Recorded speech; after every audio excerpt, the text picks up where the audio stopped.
భారతీయ సినీ సంగీత ప్రపంచంలో తీవ్ర విషాదం చోటు చేసుకుంది. దక్షిణ భారత గానకోకిలగా కోట్లాది మంది అభిమానుల హృదయాల్లో చెరగని ముద్ర వేసిన legendary playback singer S. Janaki కన్నుమూశారు.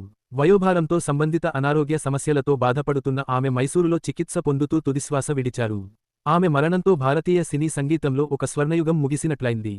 తన అద్భుతమైన గాత్రంతో కొన్ని దశాబ్దాల పాటు సంగీత ప్రియులను మంత్రముగ్ధులను చేసిన ఎస్. జానకిని అభిమానులు ప్రేమగా జానకమ్మ అని పిలుచుకుంటారు. చిన్నారి గొంతుతో పాడాలన్నా, శాస్త్రీయ సంగీతాన్ని పలికించాలన్నా, జానపద గీతాలకు ప్రాణం పోయాలన్నా, భావోద్వేగాలను తన స్వరంలో ఆవిష్కరించాలన్నా జానకమ్మకు సాటి మరొకరు లేరనే చెప్పాలి. 1938 ఏప్రిల్ 23న ఆంధ్రప్రదేశ్లోని గుంటూరు జిల్లా రేపల్లె తాలూకా పల్లపట్ల గ్రామంలో ఎస్. జానకి జన్మించారు. చిన్నతనం నుంచే సంగీతంపై ఆసక్తి పెంచుకున్న ఆమె నాదస్వర విద్వాంసుడు పైడిస్వామి వద్ద సంగీతంలో ప్రాథమిక శిక్షణ పొందారు.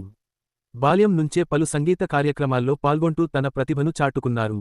1957లో తమిళ చిత్రం విధియన్ విలయట్టు తో సినీ గాయనిగా తన ప్రస్థానాన్ని ప్రారంభించారు. అదే ఏడాది తెలుగు చిత్ర పరిశ్రమలోనూ అడుగుపెట్టిన జానకమ్మ ఆ తర్వాత వెనుదిరిగి చూసుకోలేదు. తెలుగు, తమిళం, కన్నడ, మలయాళం, హిందీ, ఒడియా సహా అనేక భాషల్లో వేలాది పాటలు ఆలపించి భారతీయ సినీ సంగీత చరిత్రలో తనకంటూ ప్రత్యేక అధ్యాయాన్ని లిఖించుకున్నారు.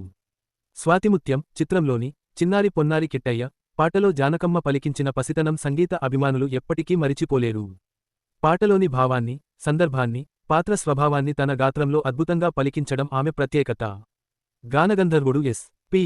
బాలసుబ్రహ్మణ్యంతో కలిసి జానకమ్మ ఆలపించిన ఎన్నో యుగళ గీతాలు దక్షిణ భారత సినీ సంగీతంలో సువర్ణ అధ్యాయంగా నిలిచిపోయాయి.